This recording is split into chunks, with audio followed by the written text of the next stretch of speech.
Hello Pilipinas! Kumusta po kayong lahat sa mga naabot na po nitong ating bagong channel? At eto na nga, grabe, bagong issue na naman, nadagdag na naman sa pag-uusapan. Kasi nga, itong si reporter ng Net25 na si Eden Santos ba to?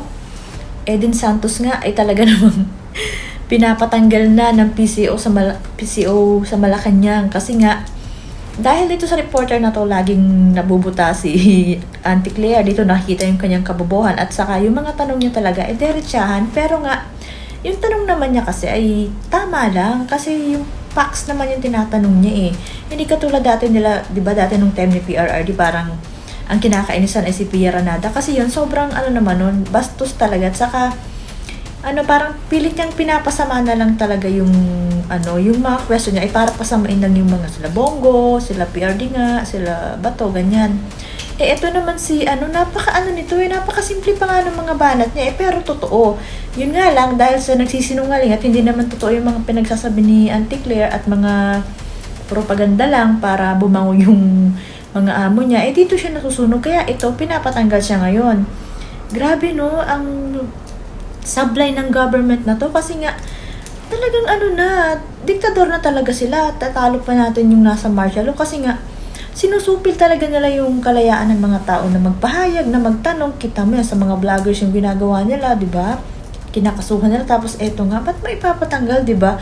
At saka ang sinasabi nilang reason ay parang may na-violate lang daw na protocols, na tinanong daw si BBM doon sa ambush interview. Di ba? Kahit pa magtanong yan, pwede namang hindi sumagot yung tanongin niya di ba? Si BBM nga, parang yung ibang tanong, tinatawanan na lang niya di ba? Tapos biglang ganun yung reason niya, parang napakababaw ng reason niyo. At saka hindi niyo rin naman sigurado kung tatanggalin niyo yan, tapos papalitan din ng iba. Kung mas malupit yung ipalit yan, di nga na naman kayo, papalitan niyo na naman. Basta kasi hindi isang ayon sa inyo, pinapalitan niyo talaga. Ayaw niyo talagang mapupuna, matatanong. Ayan, katulad ni Hontiveros, di ba? Grabe, sobrang sama na talaga ng ginagawa nyo sa mga taong nagkikriticize sa inyo.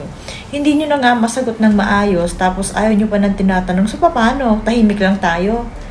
Kung ano lang sabihin nyo, yun lang. Kaya nga, ngayon, di ba, yung mga media, ang tingin na ng mga tao ay wala na. Kasi parang wala na silang aasahan na totoong sinasabi. Kung ano lang yung sabihin na nagdidikta sa kanila dahil parang meron naman talagang kumukumpas, yun lang yung mapapanood natin, yun lang yung sasabihin nila, o paano pa, di ba? Buti na lang, swerte pa rin tayo kasi nga meron ng mga vloggers, meron ng social media na hindi katulad nung unang panahon, di ba? Nung Marcos Sr. na kung ano lang yung sabihin ng media, tapos tinanggal pa yung mga media, wala na talaga, walang alam ang mga tao. So ngayon, hindi nyo may itago yan, kaya ayusin nyo naman. Kita mo yun yung sample na video na, yun ay dalawa pa lang sa mga tanong ni Eden Santos na talaga namang sunog na kaagad sa kasinungalingan niya si Claire Castro. Ayan, di ba? Tapos eto pa nga, tinatawanan sila ni Naka-Eri kasi ba't pa kayo nagpa-press con kung ayaw nyo na matanong ng malupit at hindi naman pala kayo handa sa mga isasagot nyo, di ba? Grabe, ang ititira nyo lang talaga ay yung mga kung ano lang itanong, kung ano lang yung parang yung mga walang katorya-torya ang itatanong, yun yung gusto nyo para kahit ano lang din ang isagot nyo, wala lang din, o diba? Bakit? Masama ba ang magtanong ng tama? Wala bang dapat malaman ang mga Pilipino sa admin ngayon, o diba? Alam ng mga tao yan na talagang may tinatago kayo. Ayaw nyo nang natatanong ng malupit-lupit kasi hindi nyo alam kung paano sagutin, diba? So, eto pa. Napahiya kasi sila sa pag si Eden ang magtanong sa kanila kasi hindi natatakot magtanong. At saka hindi naman masama ang mga tanong ni Eden. Oo nga, wala naman talagang masama dun sa tanong niya. Ayun nga lang talagang sunog na sunog si Auntie Claire kasi nga salita siya ng salita. Kung in case sa tanungin, wala naman siyang pansagot na malinaw. Kita mo niyan, tinanong lang siya ng dalawa, nagyayabang siya ng gano'n, tapos wala siyang maisagot na man lang, parang details man lang, 'di ba? Dun sa sinasabi niya, hindi talagang sunog na sunog. So ito pa. Hahay, why klaro na Pilipinas, hindi kinaya mga tanong, real to kasi, kayo nagtanggalin, matapang na reporter ito si Ma'am Eden.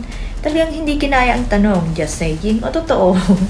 Hindi naman yung tatanggalin ng basta lang doon sa meron may group nga na nagsasabi na hindi naman daw dapat tanggalin kung may na-violate lang na protocols. Kasi nga, trabaho naman talaga yun ng reporter na magtanong. At saka, depende naman doon sa tatanungin kung gusto mong sagutin yung tanong. Kahit anong tanong pa yan, di ba? So, ito pa. Asa na ang freedom of speech? Pag pabor sa kanila, ayos lang. Pag hindi pabor, sibak agad. True. Alam niyo public officials, kaya natural maraming babati ko sa inyo. O yan, di ba? Ayaw talaga nila na magtatanong sa kanila, babatikusin mo sila kasi nga wala silang maisagot. Eh doon pa lang, huling-huli na may hindi sila magandang ginagawa. Di ba? So, ito pa. Kapal naman, basta ba walang takot magtanong, tatanggalin. Ganun ba yun? Basta ba sapul ang mga tanong? Tanggapin. Ibang klase talaga ang BBM administration. Gustong hawak sa leeg. Ang mga mamamahayag, ayun, totoo. Halos lahat na nga ng media ay hawak nila. Tapos mangilan-ngilan na nga lang itong sumusuway na to. Siyempre yan nga, yung Net25, walang takot yan sa katong SMNI. Gusto pa nilang ligwakin. Wala na. Di na balance, di ba? As in, kung ano na lang yung sabihin nila, yung sa mga hawak nilang reporter, di yun na lang.